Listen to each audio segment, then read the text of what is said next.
चांदूर बाजार तहसीलदार गीतांजली गरड एसीबीच्या जाळ्यात।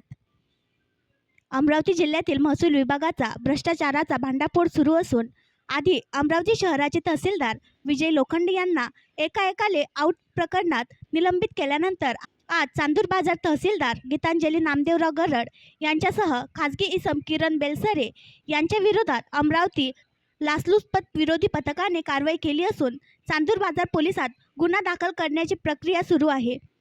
याआधीही पुण्यात नायब तहसीलदार असताना कोट्यवधी रुपयांच्या शासकीय जमिनींचे बेकायदेशीरपणे हस्तांतर करत फसवणूक केल्याप्रकरणी गीतांजली नामदेवराव गरड यांना पोलिसांनी अटक केली होती।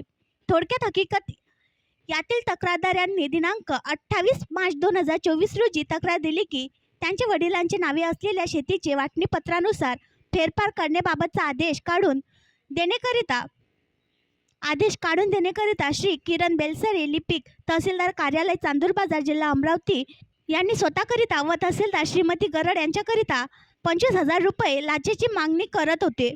सदर तक्रारीवरून दिनांक 28 मार्च 2024 रोजी करण्यात आलेल्या पडताळणी दरम्यान श्री किरण बेलसरे यांनी तडजोडी अंती 20,000 रुपये लाचेची मागणी करून स्वीकारण्याचे मान्य केले।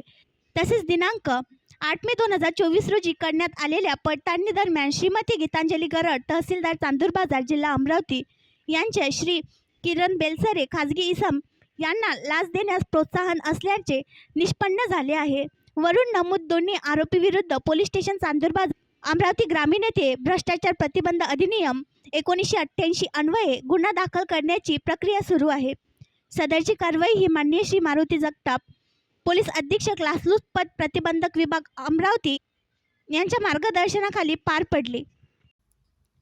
आणखी नवीन व्हिडिओ पाहण्यासाठी आमच्या देशमुख एक्सप्रेस न्यूज चॅनलला सबस्क्राईब करा, लाईक करा आणि शेअर करा।